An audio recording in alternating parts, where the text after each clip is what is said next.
Suratu Abasa. بسم الله الرحمن الرحيم. Ní orúkọ Allah, ọba àjọkẹ́ ayé, àṣàkẹ́ ọ̀run. عبس وتولى Ó fajúro, ó sì pẹ̀yìndà أن جاءه الأعمى nítorí pé afọ́jú wá bá a. وما يدريك لعله يزكى Kí ni yóò jẹ́ kí o mọ̀ pé ó ṣeé ṣe kí ó ṣàfọ̀mọ́ أو يذكر فتنفعه الذكرى tàbí kí ó gba ìrántí kí ìrántí náà sì ṣe ní àǹfààní. أما من استغنى Ṣùgbọ́n ẹni tí ó ka ara rẹ̀ kún ọlọ́rọ̀, فأنت له تصدى òun ni ìwọ dojúkọ.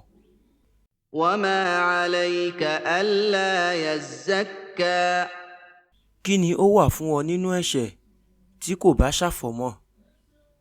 وأما من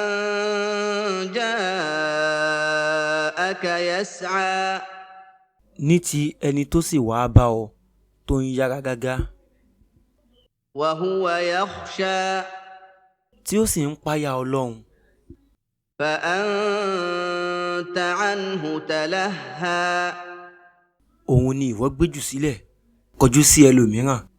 كلا إنها تذكرة Rárá, dájúdájú àwọn ááyà Al-Qur'ani jẹ́ ìrántí.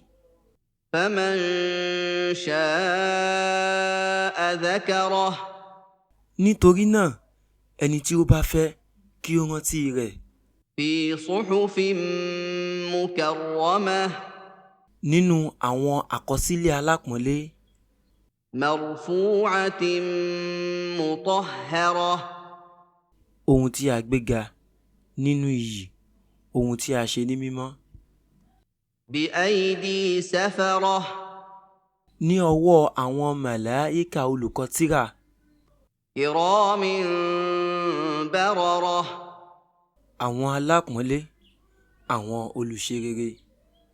قتل الإنسان ما أكفره Kí ìṣẹ́bílé máa bá ènìyàn bí ó ṣe jẹ́ aláìmoore jùlọ.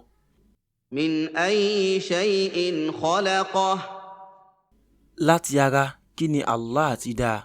من نطفة خلقه فقدره Láti ara àtọ̀ ni ó ti dá a, ó sì pè bùbú rẹ̀. ثم السبيل يسره Lẹ́yìn náà, ó ṣe ojú ọ̀nà ní ìrọ̀rùn fún un.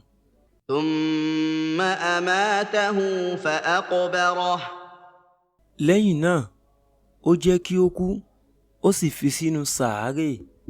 ثم إذا شاء أنشره Lẹ́yìn náà, nígbà tí Allah bá fẹ́, yóò gbé dìde. كلا لما يقض ما أمره Rárá, ènìyàn kò tí ì ṣe ohun tí Allah pa á láṣẹ. فلينظر الإنسان إلى طعامه Nítorí náà, kí ènìyàn wòye sí oúnjẹ rẹ̀. أنا صببنا الماء صبا Dájúdájú, à ń rọ òjò ní ọ̀pọ̀lọpọ̀. ثم شققنا الأرض شقا Ní ẹ̀yìn náà, a pín ilẹ̀ ní sísán. فأنبتنا فيها حبا A sì mú kóóró èso hù láti inú rẹ̀, وعنبا وقضبا àti èso àjàrà àti kànáfùrù, وزيتونا ونخلا àti òróró zaitun àti dàbínù, وحدائق غلبا àti àwọn ọgbà tó kún fún igi. وفاكهة وأبا àti àwọn èso, ewéko, egbòogi àti bẹ́ẹ̀ bẹ́ẹ̀ lọ. متاعا لكم ولأنعامكم ìgbádùn ni wọ́n jẹ́ fún yín àti fún àwọn ẹran ọ̀sìn yín. فإذا جاءت